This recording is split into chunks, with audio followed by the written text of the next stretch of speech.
রাজধানীতে বাসাবাড়িতে পরপর কয়েকটি এসি বিস্ফোরণের ঘটনায় উদ্বেগ বাড়ছে নগরবাসীর। সবশেষ যাত্রাবাড়িতে একটি বাসায় এসি বিস্ফোরণে দগ্ধ হয়েছেন একই পরিবারের 4 জন। এদিকে ফায়ার সার্ভিসের সাবেক পরিচালক শাকিল নেওয়াজের মতে, রক্ষণাবেক্ষণ ছাড়া এসি আসলে ঘরের মধ্যে থাকা হাইড্রোলিক বোমার সমান। পুরনো এসি ব্যবহারের আগে নিয়ম করে সার্ভিসিং করা জরুরি বলেও মনে করেন তিনি।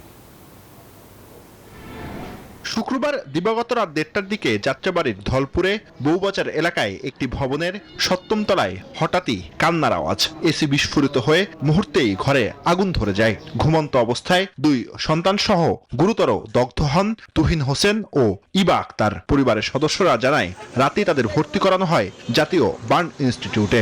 আগুন নেভান অন্য ভাড়াটিয়ারা। রাত্রে ঘুমায় রয়েছে, ঘুমানোর পরে এসিটা হঠাৎ ব্লাস্ট হয়ে ভিতরে একটা বোম যেমন ফুটলে যে অবস্থা হয় না, ওরকমের মতো আর কি বিস্ফোরণ হয়েছে। 11টা নাগাদ এসি ছেড়ে যে যার মতো ঘুমিয়েছিল।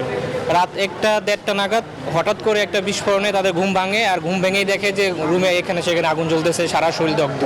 বান্ডেল থাকলে প্রতি সেনমানিতে টাকা বাঁচবে। বিকাশ সেনমানি বান্ডেল কিনে জিতুন প্রতি লেনদেনে। চিকিৎসকরা জানান, তুহিন ও তার ছেলে তানভীরের শরীরের 40% বেশি দগ্ধ হয়েছে।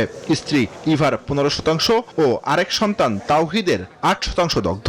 পরিবারের যিনি পুরুষ, ওনার 47% পুড়েছে এবং যিনি নারী আছেন ওনার 15% পুড়েছে এবং 2 জন শিশু আছে।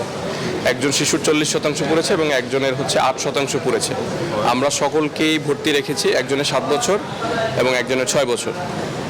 আর যাদের মেজর বার্ন হয়েছে ওনাদেরকে আমরা এসডিইউতে শিফট করে চিকিৎসা চলমান রেখেছি। এসি বিস্ফোরণের ক্ষেত্রে প্রধানত 2 ধরনের বিষয়কে দায়ী করে থাকেন বিশেষজ্ঞরা। এসির মান নিয়ন্ত্রণের ঘাটতি ও সময় মতো সঠিকভাবে রক্ষণাবেক্ষণ না হওয়া। ফায়ার সার্ভিসের সাবেক পরিচালক শাকিল নওয়াজের মতে, রক্ষণাবেক্ষণ ছাড়া এসি আসলে ঘরের মধ্যে থাকা হাইড্রোলিক বোমা। কিন্তু ম্যানুফ্যাকচারের গাইডলাইন অনুযায়ী আমি কিন্তু লাগাচ্ছি না। এসি ধরেন 3 RM কেবল লাগবে, আমি এখানে 2 RM কেবল লাগতেছি। আমার পাশে একটা করিম রহিম জব্বার নামে একটা লোক ইলেকট্রিশিয়ান নিয়ে লাগাচ্ছি। এক্সপার্ট লোক বা যে দোকান থেকে কিনছেন তাদের মাধ্যমে কিন্তু ইনস্টল করতেছেন না।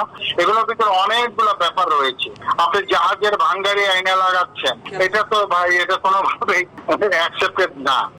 বিশেষজ্ঞরা বলছেন, দেশে বেশিরভাগ বাসাবাড়ি 80-র দশকে তৈরি।